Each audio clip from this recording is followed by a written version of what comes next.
So here we are again for the, what are we on now? Is it the 7th presentation? We've done quite a few for the Unidee programme. And thanks very much for joining us again.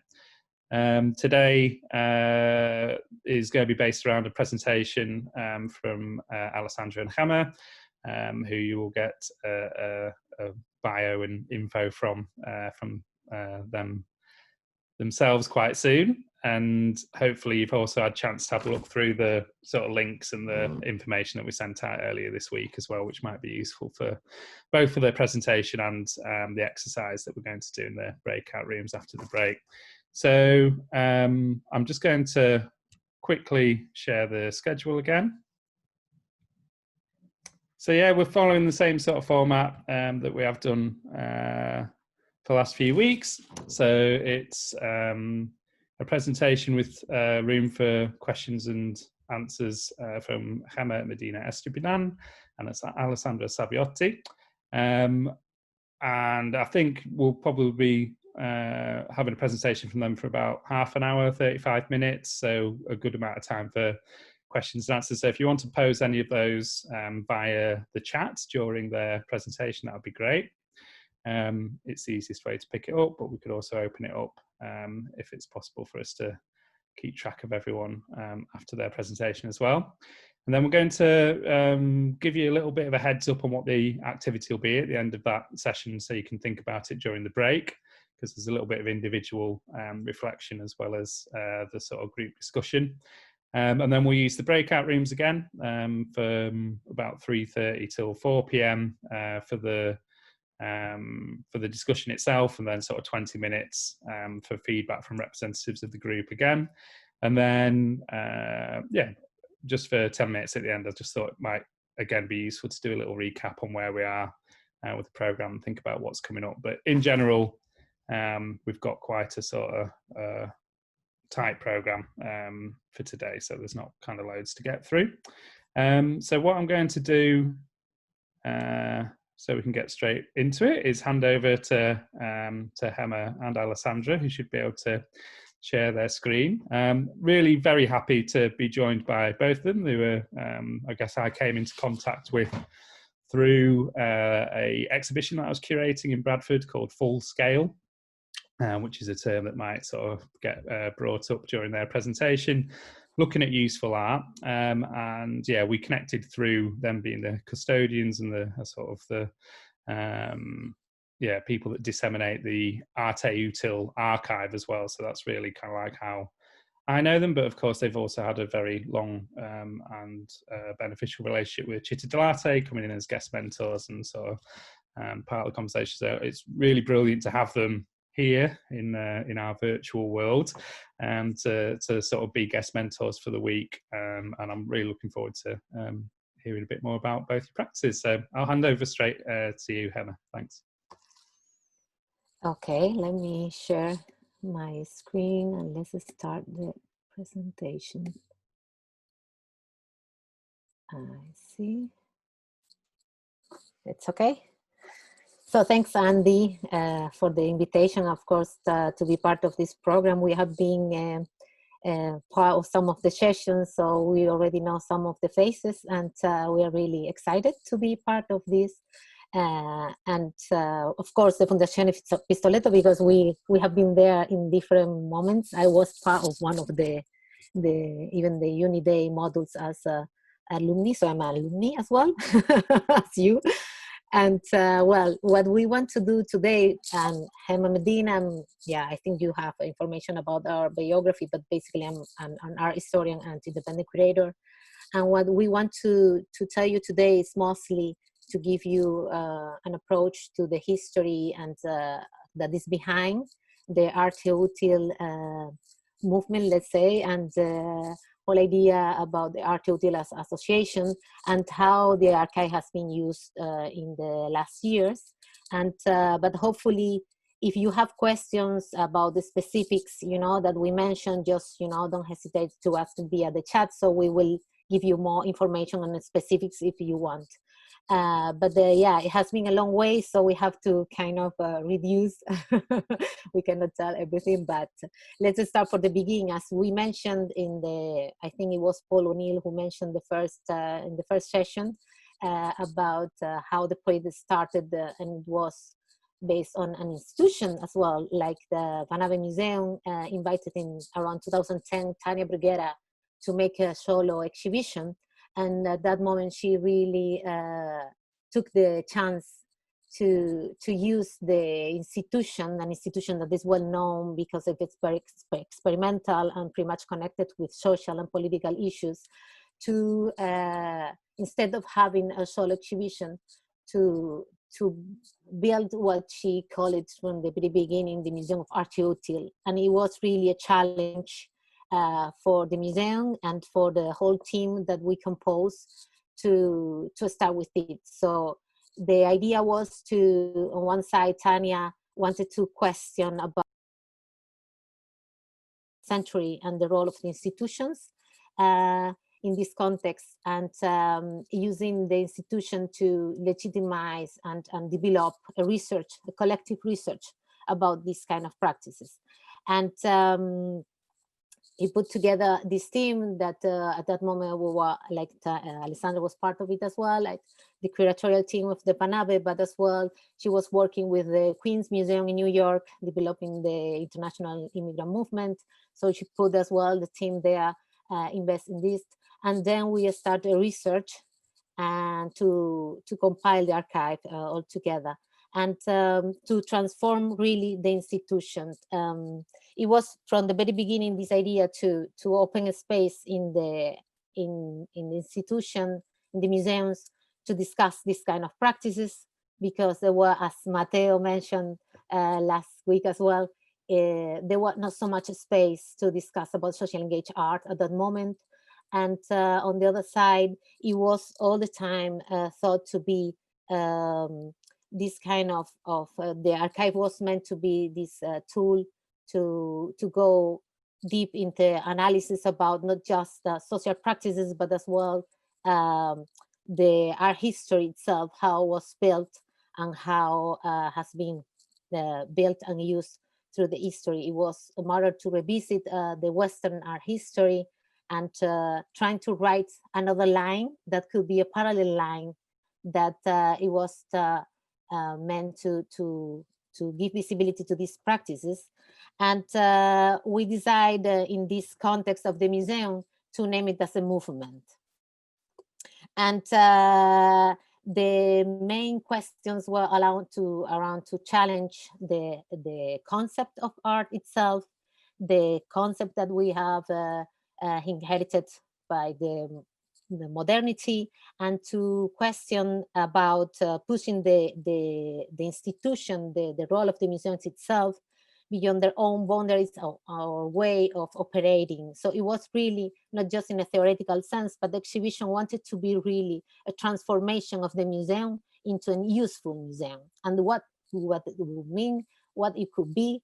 And that's why we make this very symbolic gesture to switch off the light of the name of the museum and just keep at the use on it, and to name it the Museum of Arte Útil.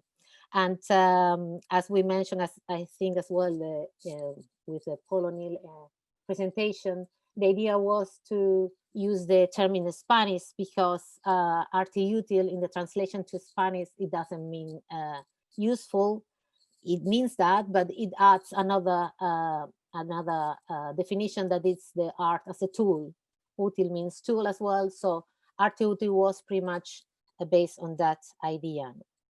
And we did the collective research, and based on this working around, as we couldn't define properly, let's say in just one paragraph, what Arte Útil could be, we decided to set this set of criteria, and it was a long-term conversation had with these two teams, and as well we invite other curators and artists, and we compose this advisory board of around 30 yeah, let's say figures and academics that were already involved in this kind of practice at that moment. Well, Matteo and Judith were part of this group as well. And together with Grisel Arts as well in the UK, we came up with these 8 criteria. And then we asked them to this advisor board to propose projects that they feel that could fulfill with the criteria. And we sent out an open call, an international open call. We got 300 projects from many different geographies. And with that, we implement the museum. And in fact, for the museum itself, it was a huge challenge because in this exhibition, there were no artworks at all. And the public had to define themselves, to make really to choose if they wanted to keep to be spectators or if they would like to become users. And in that sense, if they would choose for that option, they would get the free entrance and could access the galleries every time to use it in different ways. And we propose them as well to imagine possible uses of the galleries and to implement them in relation with the concept of arte útil. And we got, at the beginning, it was kind of difficult, but then the second month already, we got a lot of proposals, and the schedule of the exhibition was completely full of activities, and the museum was completely, becoming something else. So it really started this kind of transformation and pushing up the institutions. And we wanted to share with you this quote of Tanya, because, well, let's read it. So, useful art is a way of working with aesthetic experiences that focus on the implementation of art in society, where art's function is not longer to be a space for signaling problems, but the place from which to create the proposal and implementation of possible solutions. We should go back to the times when art was not something to look at in awe, but something to generate from. If it is political art, it deals with the consequences. If it deals with the consequences, I think it has to be useful art. So in fact, Tanya had already been, when the Museum of Arte Útil happened, she had already been researching about this concept for already almost 10 years. She started in the early 2000s with the Cátedra de Arte de Conducta, the behavior school in La Habana, and where she really tried to implement this idea of how the art could have impact in the society, and how it could really transform beyond the autonomy established in the modernism. And we wanted to bring this quote to here today, and to think about in the context of the Fondazione, to think as well about these kind of similarities with Pistoletto, in a way of what does it mean that an artist names a movement, and and in a way how it plays with the establishment of the arts, and at the same time it brings, like other possibilities. Let me see. Sorry. Okay. So the archive was the center of the exhibition, and at that moment, Alessandra and me, we were the researchers who composed a little bit the archive initially, and then we were the curators of the public program. So we really were present in the galleries, especially we were working physically in the room of the archive. And we had a lot of conversations with the visitors and the users. And we discovered that the archive has had infinite possibilities of inspiration. It was an amazing tool to really start conversations, but it could be used as well. We saw like students from the Arts Academy and the Design Academy really using the projects as tools for their own projects, or really taking the strategies. And we saw even like public coming from other fields, getting inspired in their own practices about this archive. So we really felt that it was very important to take this archive and go beyond the museum and keep the research growing, and in a sense to really expand all this knowledge. And let me see where I am. And we wanted to, at that point, we had 200, around 200 case studies. Right now, we have almost 300, because the archive keeps growing, and we decide, to expand the use through an independent project called Broadcasting Archive, where we call it independent because we wanted to go, beyond the walls of the museum and really get independent from the BANAVE in a sense. But we really need to collaborate with many different institutions, organizations, and independent artists that wanted to keep going the research and bring the archive into their own context. We were curious to see what will happen if we use the archive in another context, sometimes artistic context, sometimes outside artistic context, and in different scales, like with institutions, but as well with small organizations. So we designed a 1-year touring program in which each iteration we really, the planning was completely done in collaboration with our partners in every time, institutions or organizations that invite us to work with them. And in each location, we try to define these 3 lines that I mentioned yesterday. There was mostly like on one side to bring the knowledge of the archive, that how to use it in a sense, a very practical sense, how the website work and everything. And on the other side, to really expand the research in the context and try to contact with the local practitioners that could be already connected with the arts scene or not, to be more in the social arena. But we really want to push the boundaries as well, like of the practice. And another tool that came out of the exhibition and has been pretty much used by us as well in our own practice is the lexicon of usership. And it is because during the whole research, we were all the time, we realized that it was necessary to think differently about the language that we use when we speak about these practices.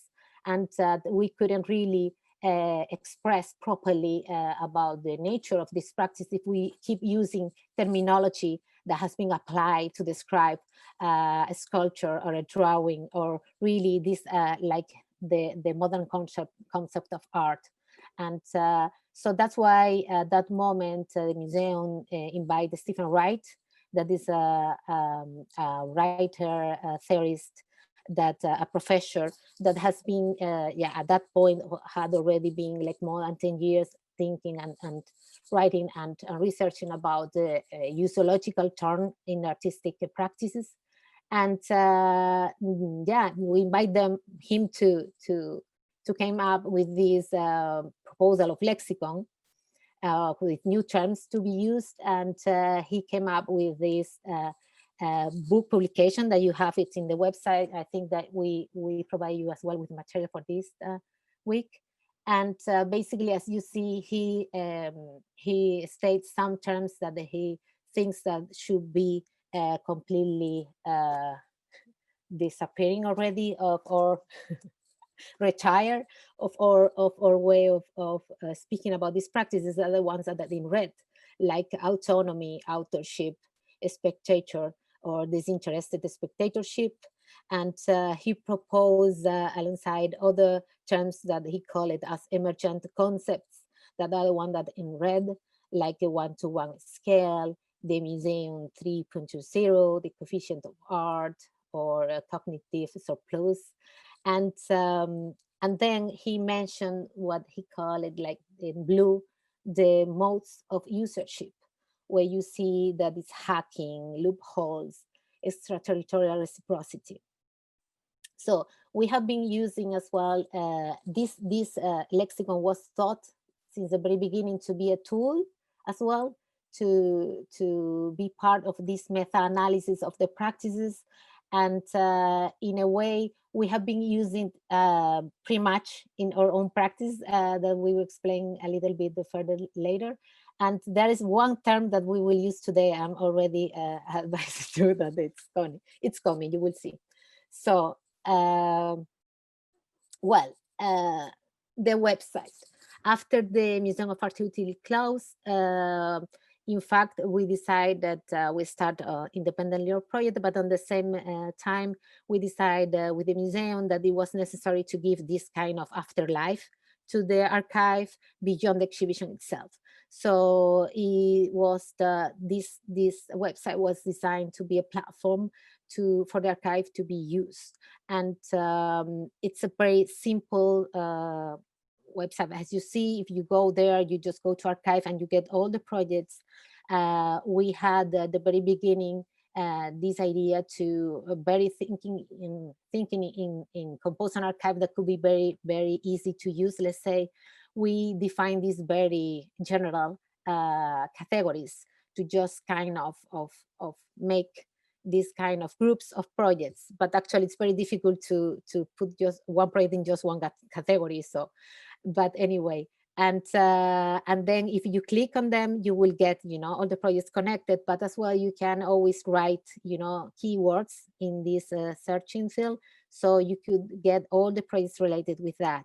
And we feel that that's the richness of this archive, because in fact keeps growing, so new projects are still submitted to the website, and you can always try to find, you know, the issue that you are touching in your own project.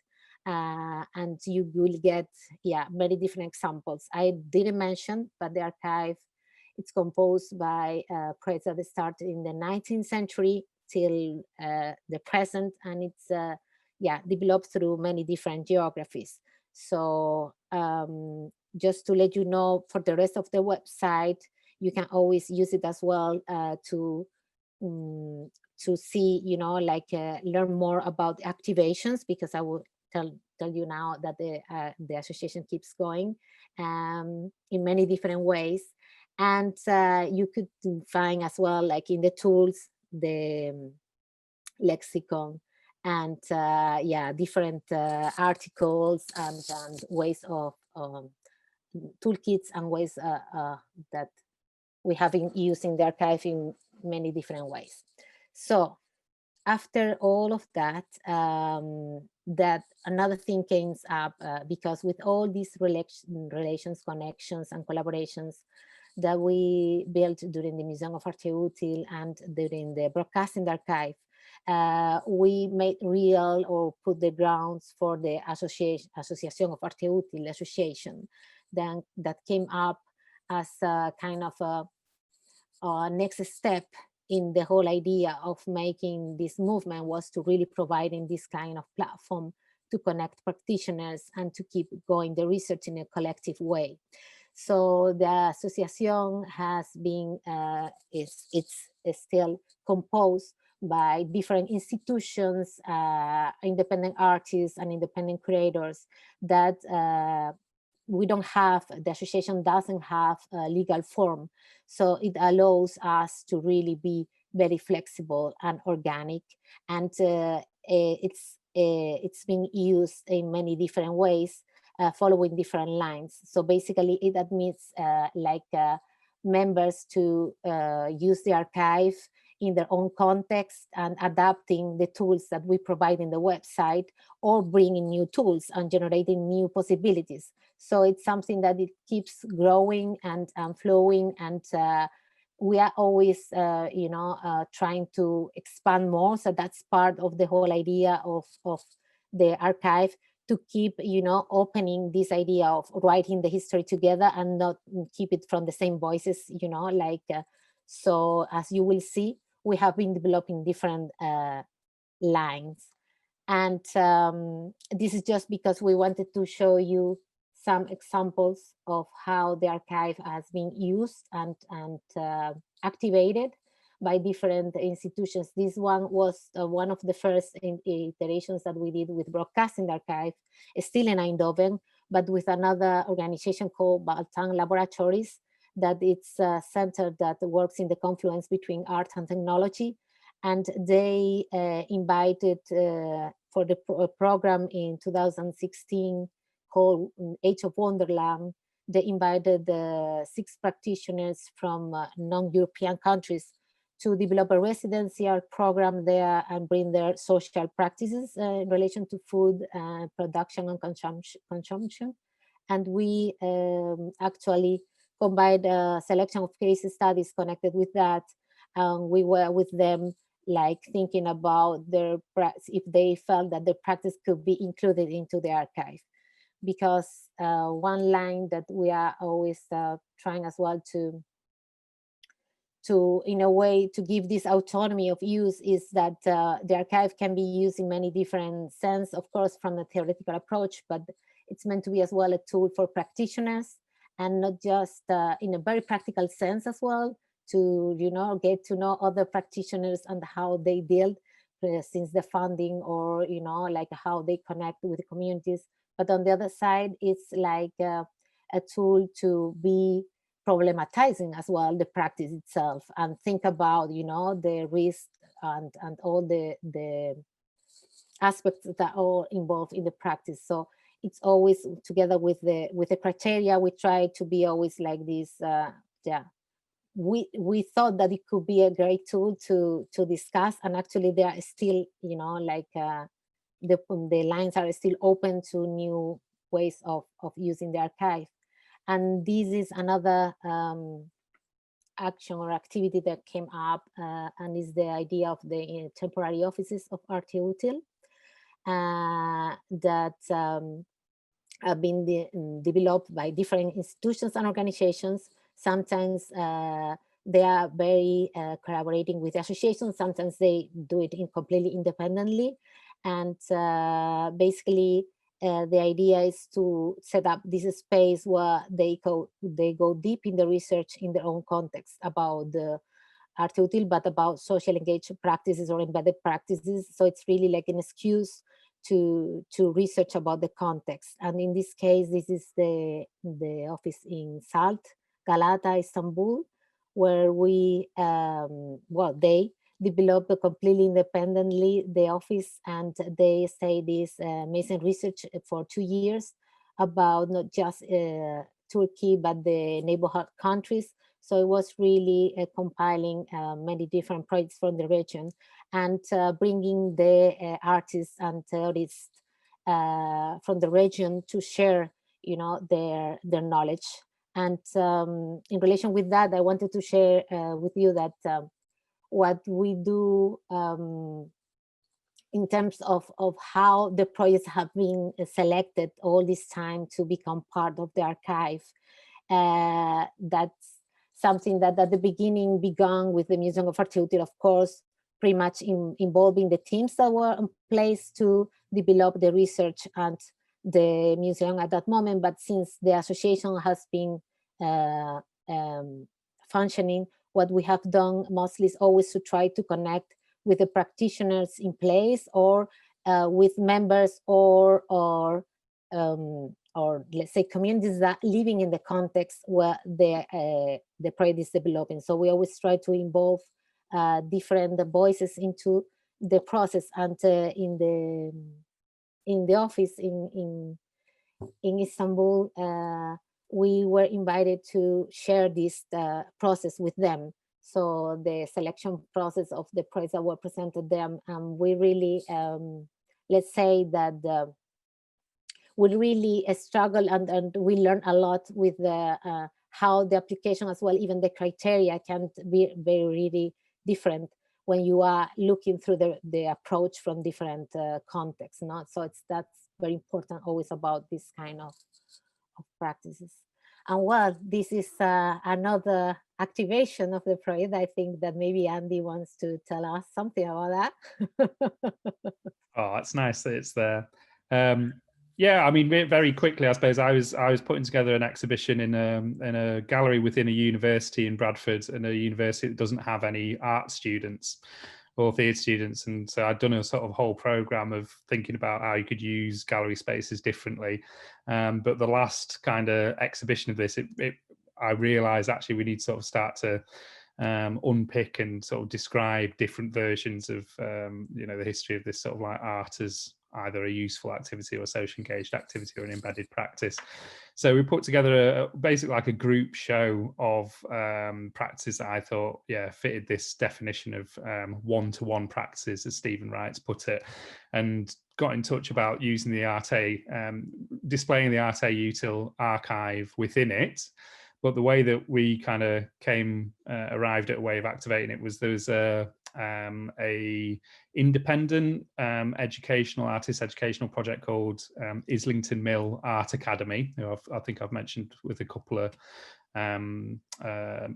residents before. So it was kind of a self-organized art school, and the members of this art school didn't necessarily have a socially engaged practice. Some of them were like painters or printmakers or ceramicists, but I guess in their kind of journey of coming together in a self-organized way, had started to sort of explore different applications of art.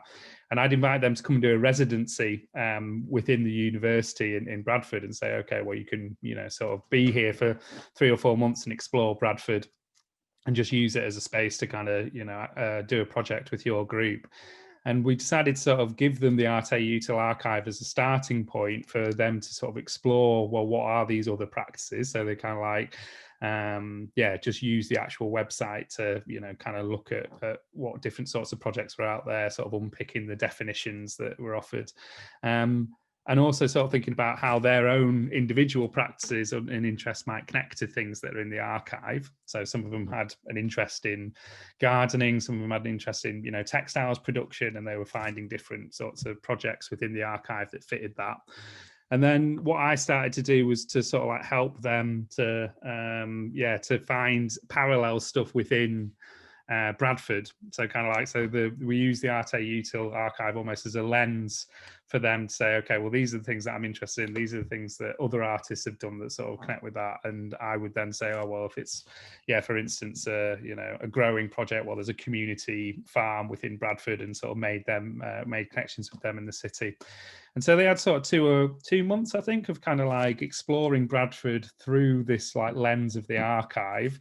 And then sort of, what was displayed within the exhibition was their sort of reflections on that experience, and kind of how it had maybe got them thinking slightly differently about what they did, but also little exercises that they'd kind of picked up on from other people's projects that they decided to try out in Bradford.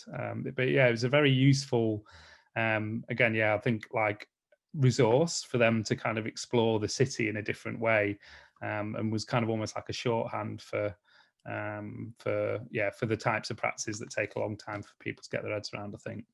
And then of course, the audience who came to the exhibition then saw this as their documentation, you know, so they had to then engage with the sort of the next level of it.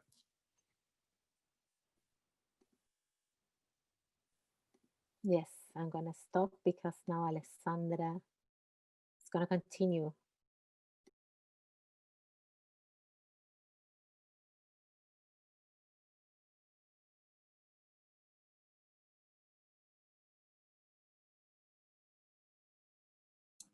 Can you see the screen? Yeah, okay, cool. All right, so Gemma already introduced a little bit the idea at the very beginning, so I'll just continue going through the presentation that we put together, and then in case you have some specific questions also related to our background, you may ask them later. So we added, like, as you might see, a series of different example of how the archive was used, just because we wanted really to stress on the idea that the Associación de Arte Útil, it's not a curatorial project, so we don't own the project. We are really the, let's say, facilitator, mediator, and the researcher around how these practices have been developing since last century, but we would pretty much stress on the fact that we are not the gatekeeper. So the project is really like an excuse for everybody to add more content to this kind of project. So that's why also in relation to the archive, there is a constant open call. So if you go to the website, you see that you can always submit projects. And then, of course, you know, like there is a sort of selection going on regarding projects, but the selection has been done always in collaboration with multiple people and multiple researchers. And I remember 2 years ago when we were at the Unidee in 2018, we asked the residents, or like the residents that were with us, to go through the project that we got that year in order to select them. So it's actually a really, let's say, open process, but we would like for the association to be always more and more open. So this, for instance, was a residency in St. Louis in the Midwest of the United States. That year was quite, like sensitive, because it was, I think, in 2016, and a couple of years before there were the riots in Ferguson, and all the movement around Black Lives Matter started. So I was there for 6 weeks with a group of practitioners from St. Louis, discussing the meaning of these kind of practices in a context where you would like to talk about everything but art, for instance. So like the archive is really like a good excuse and always a good starting point to start a conversation about a certain context, but also to go through a certain, like also like issue or urgencies of a particular place. And then, of course, for me in this case was quite interesting, because I was totally like a listener of the process of what the artists and the other people would like to discuss regarding this project. So it's always interesting to see how this archive and how the idea of the association can be always rethought and take multiple forms according to where it is. And this, for instance, was another workshop and presentation that we did in collaboration with Avalancha, which I don't know if Elena is online, but she was part of the project. Okay, so perhaps I don't know if later you would like to just give a sort of insight to that, but basically also there we were quite open and really honest in saying, okay, we don't know much about what's going on in Barcelona and around the Macba and around the Raval. Could you please help us in order to understand what's going on, and could you actually help us to understand through the lens of art what is going on in that location? So it was quite interesting because, for instance, in that case, we invited 2 artists, Ruben Santiago and Nuria Güell, who are both artists from Spain, and they both developed some projects in the city of Barcelona, which are part of the archive. So we were asking them to be in part of the conversation, because we wanted to, again, understand with the artists the context. So again, the archive as let's say a facilitator of a certain kind of conversation. And in that case was quite interesting, because we actually spent a lot of time outside in the city, like, like experiencing the city and see what was going on, rather than staying inside and just, like talk, which I'm not saying is not interesting, but it's like another level of experiencing a context. And here it was another example in Yogyakarta in Indonesia. So this one we included because it was completely independent from us. So we had some relationship with the curator who were Alex Stedman and Zanne Ortauzun. They were collaborating with us in a, like for a previous project, and then for the reorganization of their art space called the Semeti, they decided to use the idea of Arte Util to, let's say, rethink about their exhibition program. So this was, like they just use the archive and they use the online tools and resources that you can find on the website to actually, again, facilitate a conversation about their own way of thinking about their space in Yogyakarta, and how to use art to connect better with the local community. This again was another totally different example of the Chicago Architecture Biennial last year. And the installation was in the Hull House, which is a sort of institution for education of, let's say, what they say it was at that time, a low-income neighborhood in the city of Chicago. And again, the curator of the Chicago Architecture Biennial invited the association to just give an idea of what was in the archive about this kind of issues. And it was quite interesting that the location for the exhibition was a former education center, because it introduced the last part of the presentation, which is about education. So basically, Gemma was mentioning before the project that we curated independently since 2016, broadcasting the archive.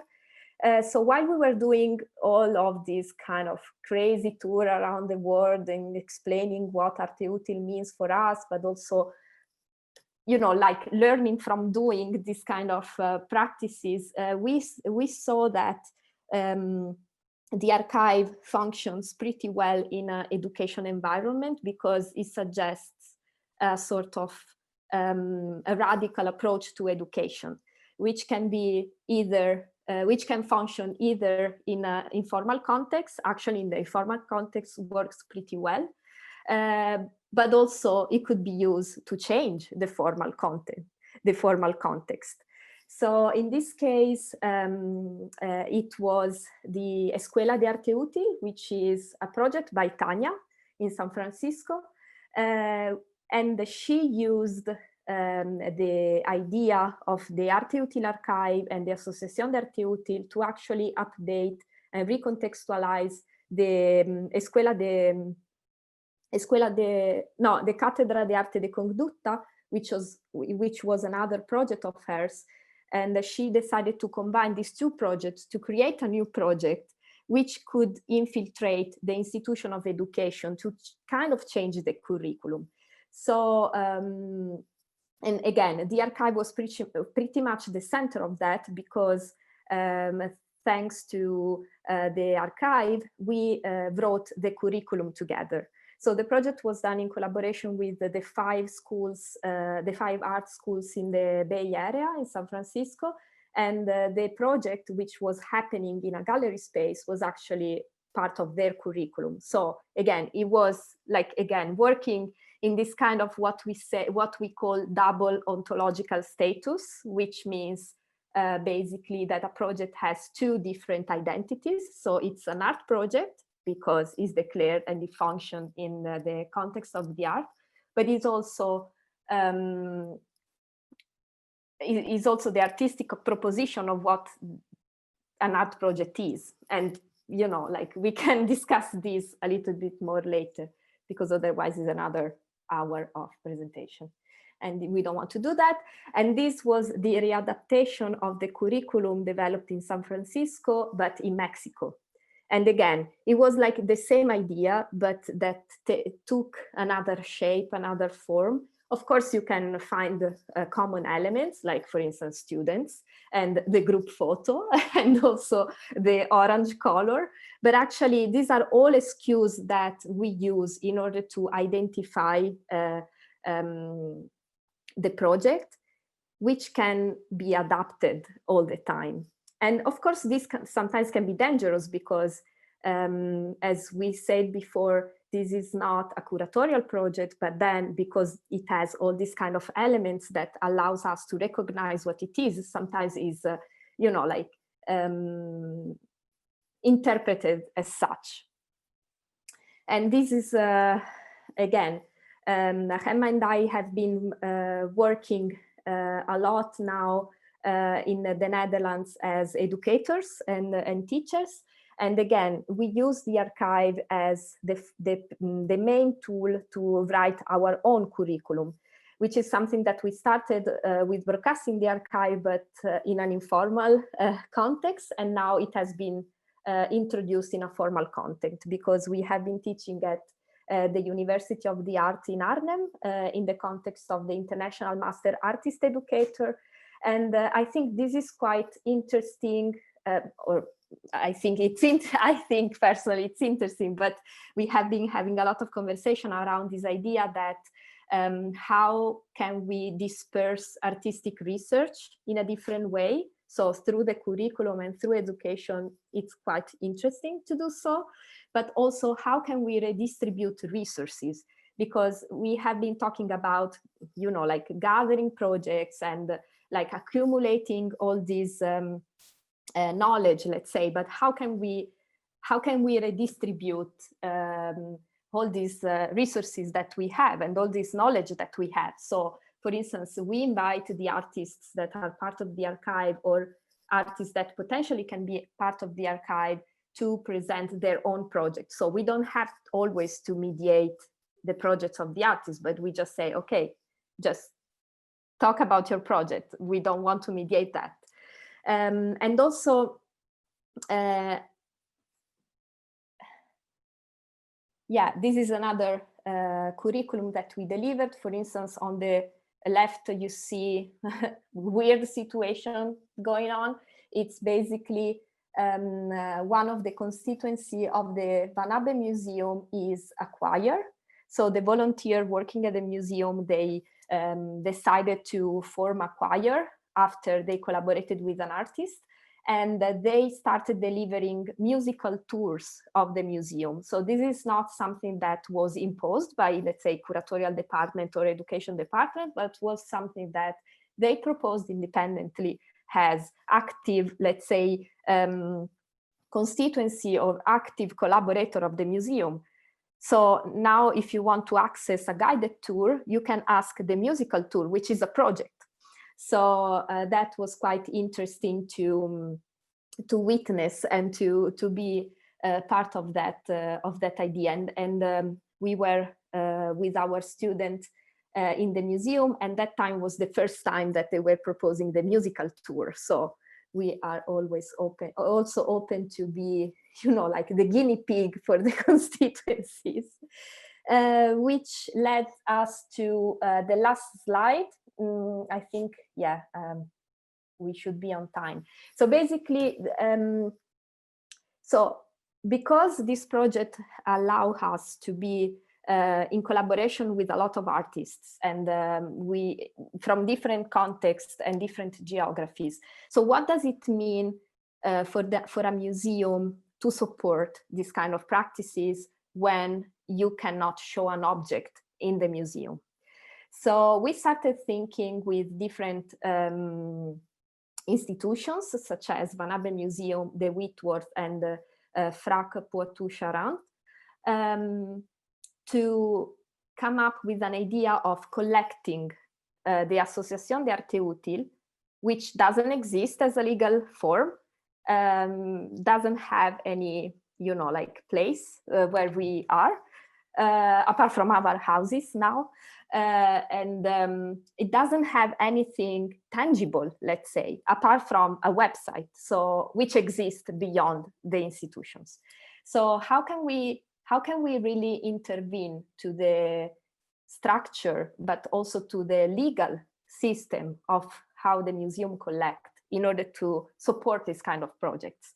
And this is something that also we were happy that Matteo was mentioning, that also Visible is trying to do that, because, you know, like you can always organize an exhibition of the documentation of a certain kind of project happening in the X country, but it's like, do we really want to do that? Like, this is how this benefits the artists, the users, the collaborators, and etc., etc., etc. So we brought together with other members of the Association d'Arte Utile, but also academics, the directors of the museum, but especially the directors of the collections, a new purchase agreement, which is something that we call certificate of usership. And I would like to just read, for instance, just one sentence, which is part of the contract, which is, in agreeing to co-usership of the Arte Utile archive, the committed institution undertakes an act of generosity and commitment to support the public recognition of Arte Utile. Strictly speaking, the Arte Utile archive cannot be owned by any party to the exclusion of any other, since it can be freely used or misused by anyone. The Arte Utile archive can, however, be part of collections. In this case, joint usership is secured through a one-off subscription fee, a form of remunerated usership paid by the using institutions to the Associazione di Arte Utile.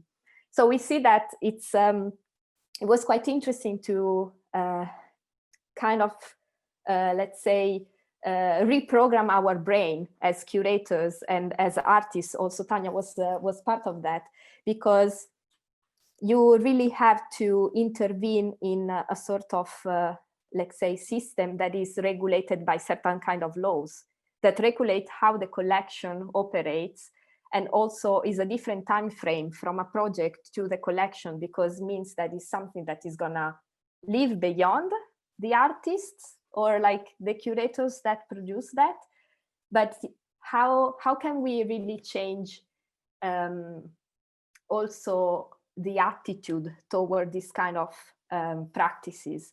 So this is still an open question, but so far we have 3 institutions that signed the certificate of usership and paid for the development of the archive.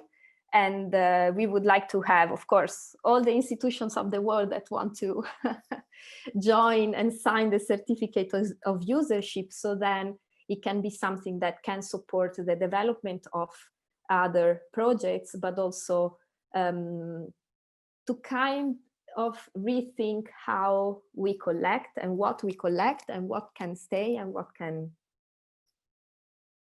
leave. That's it for now. That's brilliant, Alessandra. Thank you. And to Gemma as well. That's fantastic. So, I mean, at this point, it would be great to sort of open up to questions if there's anything that anyone would like to put through in the chat as well. If you've got anything that you've been sort of thinking about during the conversation. Let me just see if I've got that in my browser as well. But I mean, yeah, as a just a sort of, I think, yeah, fantastic to kind of again get the sort of like detail on the kind of Arte Utile project, where it's come from, the different sort of applications that you've got of it, and particularly this thing that you're dealing with at the moment about sort of, I guess, you know, challenging institutional norms and kind of the way institutions think about art. And, you know, it's really getting to that. I think it was sort of thinking about how also with the project with Visible, I mean, really the kind of the journey that you'll have been on in this time, from kind of like coming up with the working with Tanya and kind of that definition of Arte Utile until now. I mean, I guess it's a question for you as well, but do you feel like there has been a kind of like more mainstream acceptance of social practice or useful art? And, you know, what does it feel like to win, if that is the case? Oh my God. There's so few kind of these kind of like struggles in that world that sort of like actually, you know, in the end it's like, oh well, we've, you know, now it's kind of like the Turner Prize has been given to kind of like 3 or 4 artists who, you know, might identify with that sort of practice. So, you know, how does that, yeah, what in terms of the sort of changing public and institutional perception, do you feel that there's, you know, been improvement, and obviously you've talked about a little bit more about what it does, but is it a positive thing, do you think, that these things have become more? It depends. No, okay. Go. I think, I mean, first of all, yeah, thinking about like, let's say a little bit more in a personal level, because I have been, I mean, there is also, you know, like a certain kind of, not just professional involvement, but also personal and emotional involvement. And for me, it's quite, you know, like I'm always super happy, because I was included as an artist in the first edition of the Visible book in 2011, when in Italy, social engaged art practices, I mean, yes, but also no. So the fact to be part of a group, of a network that is, you feel that you are not a misfit, you know what I mean? It's like having the possibility to share an idea and to share like a feeling of belonging to something, even if it's not like your close community of friends and family, etc., is so it's so important, because you feel that you are not a minority.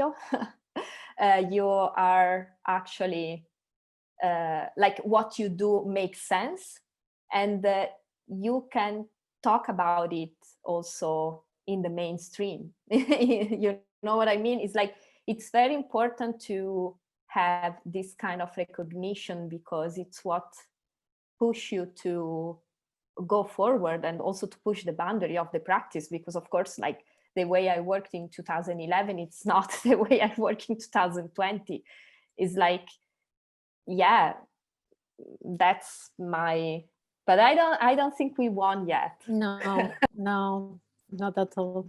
Well, for me, it's a kind of course, it's very, like impressive. And from my side, it's more from the art story and position. I felt since the very beginning very excited with the whole idea of really pushing the, like the art history abroad and think differently, and to really break all these, like very established, fixed history. But I feel that in a sense, it is when we start to, let's say, become more know, and the activity has been used, the archive, in so many different ways, and we saw that all these kind of practices are now pretty much recognized in the academy as well. It's very comforting, but on the other side, I feel a little bit worried about it, because I feel always like we are, especially with different kinds of approaches, and how it can be as well like absorbed again by the system, and like let's say the urinal or so it's this kind of continuous sense that you need to keep struggling, because to keep the sense, or what Matteo told us about the ethics as well, like it's becoming so trendy that then a lot of the complexity it's taking over, and feel that it's super easy, just to follow a couple of instructions or a manual and you can become a social engaged artist. So it has these two sides, but feels good.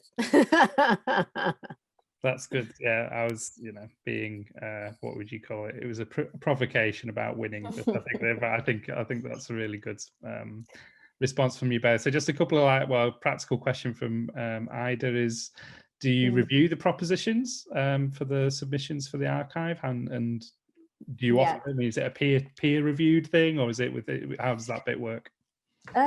Basically, we are trying to review the proposition that we get at least twice per year, but it's a very slow process, because sometimes we are also trying to be a little bit strategic how we use the budget that we have been offered to work around that, which is not a lot. So we are trying to do it twice per year. But also now with the pandemic, it has become really slow, because we, like Gemma and I, we don't want to be the people that say, yes, this project is amazing and it can be included. So we are really trying to open this process of selection to different people, such as, for instance, a series of curators that works at the Whitworth in Manchester, which is an institution that we are working in collaboration with, from many years, and the Van Abbe Museum, of course, Tania Bruguera, but also other institutions that it depends on the project, are collaborating with us. For instance, we were working closely with the Museum of Contemporary Art in Sao Paulo, for instance. So, depending in which phase or which projects are involved with the Associazione di Arte Útil, we are trying to do the selection, make the selection with as many people as possible, so we can have like also fresh eye to look at the projects. But yeah, if you want to submit a project, we are looking at that. That's fantastic. And I'm just going to sort of pick up on a couple more of the kind of questions and comments that are coming through. Lauren's sort of made an observation about the sort of persistent presence of the printouts of the archive, and whether that's kind of, I guess, its physical manifestation in a lot of these contexts. And also sort of just asked a question about, well, particularly about Alistair Hudson and the Whitworth, because I suppose this Arte Util archive was happening when he was at Middlesbrough Institute Museum of Modern Art, and that was kind of a big rebrand, and he's taken that into a bigger space. I suppose maybe, yeah, well, he was in one of those pictures with the Whitworth, but is there still, how's that kind of relationship from those institutions that were in at the start sort of panning out? Are they still using Arte Util as their language in the lexicon, or is it sort of just something that they kind of, you dip in and out of? Well, about the archive and the cards, we completely agree. And that's something that Alessandra and me especially are always pushing further, because in fact, the whole idea of the presentation of the archive in the Museum of Arte Util was a practical idea to fit, with the really transform the visuals and the perception of the space. So that's why they were use a lot of wood and everything, and it became this kind of presentation display. So in other contexts, they were trying to display in the same way, and with the cards, we have been pushing them in, let's say, when we are, when we are aware that the archive is used, because sometimes we don't know, but when different organizations got in touch with us, we always try to push them to think differently about the archive and not think about it as a display machine or object, but really more as a tool. So in a way, something that could be used, not part of the exhibition. If it's part, should be always as a kind of a key or tool to start, these discussions and work on it. So we really liked your way because it took again, this kind of put things, on over and everything. And the design itself, for example, we kept the same design in a way for a practical sense to keep all the information, like compiling just one page. But actually, for example, in Istanbul with the office at SALT, they developed a new design because they wanted to translate. They translate the archive. We haven't mentioned, but there are a couple of partners that had already translated the archive or the lexicon in different languages, and to put it in the same page, and they compose a book. So at the room, you have this amazing, beautiful book that were with all the case studies in both languages. And about the MIMA and Alistair, of course, Alistair is the director of the association with Tania Bruguera. And in fact, he is really one of the main figures, let's say, that it's pushing and kind of struggling to bring these practices into the institutional arena. And in each context that he is, he really brings the whole idea of Arte Util. It's part of his own approach or curatorial approach, let's say, to the arts, to bring art outside and connected with the context. And in MIMA it worked amazingly well, in the sense that they really connect with the different communities, and they start projects that as far as I know, some of them still are going on. So the kind of an institution kept these relationships with the communities and kept these programs. But of course, some programs were, like maybe that they were, as Alistair moved to another institution that is the Whitworth, they have made their own decisions now. So we don't know how far they are going to get.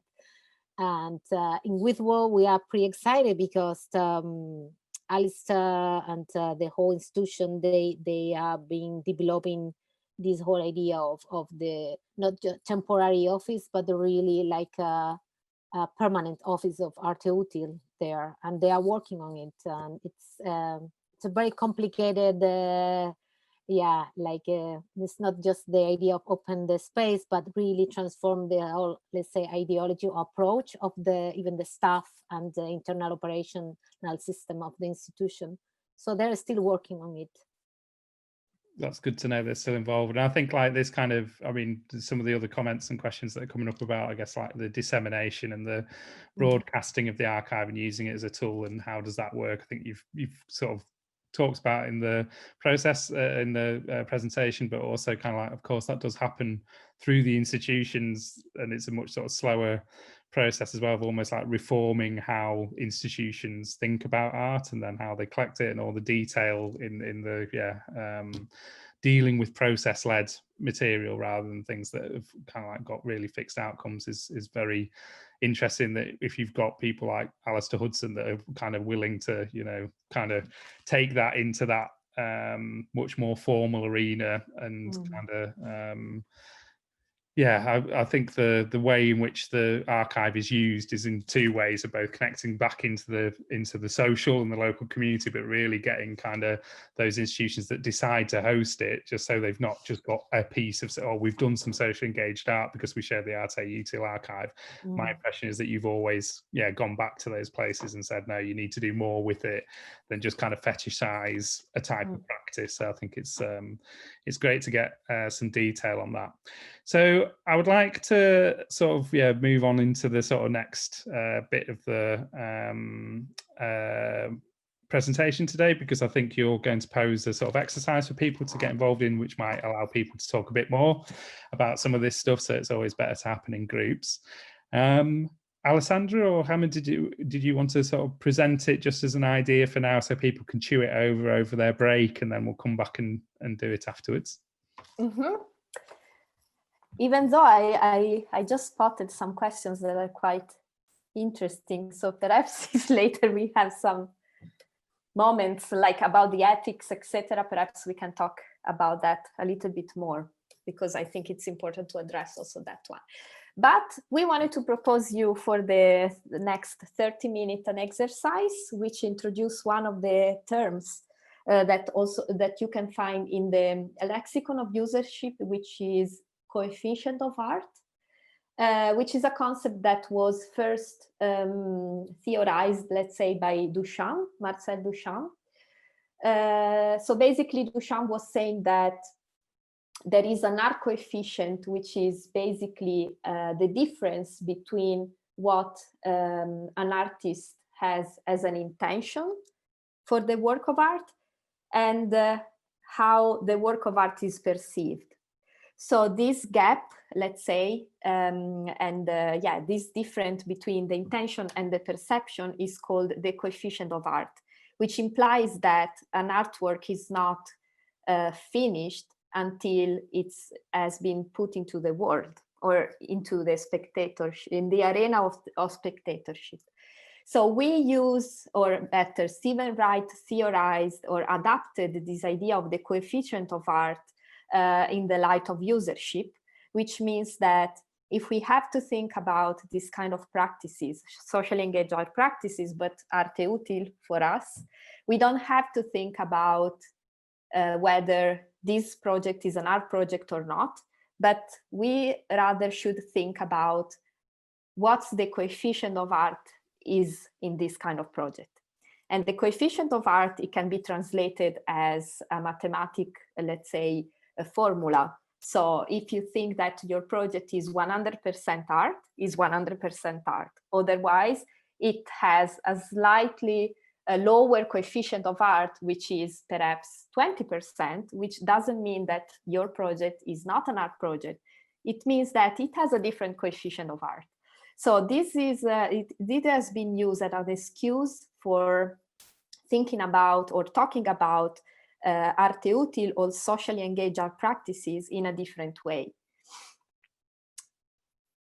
Gemma, do you want to? Yeah, so basically, yeah. So what we would like to ask you, or we would like to propose you to think about is, like, if you think about your practice, how would you define, like how much art is in it, or what is the coefficient of art of your practice? and in a sense, how much is involved with other fields, and how much it's related, you know, with other communities and people, and how much is your own, you know, thought, and what it's gonna be perceived at the end. So in this kind of reflection, we would like to define it, and we have prepared this kind of tool to do it, that is thinking in the solar system.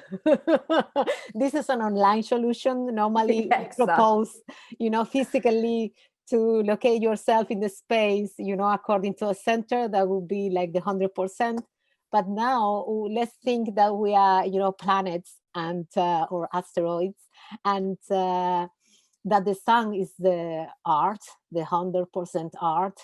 And we would like to ask you to position yourself, you know, in relation with that. So much close, you know, to the sun, higher is your coefficient, and so much far, you know. So just keep thinking, and we would like you to share after the break about these reflections. So just to say that, you know, like the fact that you are Pluto doesn't mean that you are less a planet than Venus, for instance. Or, you know, like you can decide to be the moon, actually, which is not here, but is always constantly going around the 100%. Just to say that there is not a right answer or a wrong answer. It's just, how do you perceive your practice, your project, or yourself in a scale of 0 to 100 according to the coefficient of art. That's great, Alan and Gemma as well. So what we're going to do is give you that to chew over that individually over the break time, and then what we'll do is kind of put you into groups after the break, so you can sort of discuss that together in small groups for half an hour, thinking about where your own position is. And it might be interesting to sort of talk to some other people about how you arrived at where you are in the solar system, but also maybe get some, you know, sort of feedback from other people about whether they agree that that's where you are, or maybe they think you should be somewhere else. So that's the sort of beginning for the group discussion. And I think in terms of just picking up on a couple of the other questions that have been posed in the chat, maybe Gemma and Ali could go back just with answers via the chat, and if we've got some time at the end, we can sort of pick up on some of those, because I'm sure there are also questions that will inform how you position yourselves in terms of your coefficient of art. So thanks again for an amazing presentation, Gemma and Alessandra. Really fantastic to have your contributions on the programme. They're really, you know, very valuable. And we'll come back at 1:30 if everyone's happy with that, and we'll put you into the breakout rooms then, and you can sort of continue the discussion. So yeah, and I'll also be thinking about where I exist in the solar system during that time. It's a very difficult question. Okay, see you in 15 minutes. Bye.